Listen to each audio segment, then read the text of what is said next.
حضرت جابر رضی اللہ تعالیٰ عنہ سے روایت ہے کہ رسول اللہ صلی اللہ علیہ وسلم کے ساتھ ایک وادی میں اترے، رات وہیں ہم نے قیام کیا۔ صبح ہوئی تو رسول اللہ صلی اللہ علیہ وسلم قضائے حاجت کے لیے تشریف لے گئے۔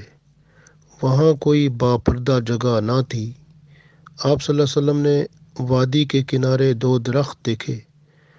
آپ صلی اللہ علیہ وسلم ایک درخت کے پاس گئے، اس کی ٹہنی پکڑ کر فرمایا، اللہ کے حکم سے میری اطاعت کرو۔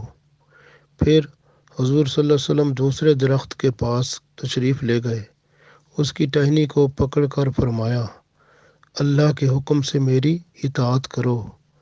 اس کے بعد حضور صلی اللہ علیہ وسلم نے دونوں درختوں کو حکم دیا کہ مجھ پر پردہ ڈال دو، تو دونوں درختوں نے حضور صلی اللہ علیہ وسلم پر اپنی ٹہنیاں جھکا کر پردہ کر دیا۔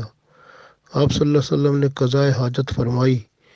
جابر رضی اللہ تعالیٰ عنہ کہتے ہیں کہ حضور صلی اللہ علیہ وسلم جب فارغ ہوئے تو میں انہی کی طرف یعنی درختوں کی طرف دیکھ رہا تھا کہ وہ درخت جو ہیں وہ اپنی اپنی جگہ واپس جا رہے تھے، حرکت کرتے ہوئے۔ سبحان اللہ۔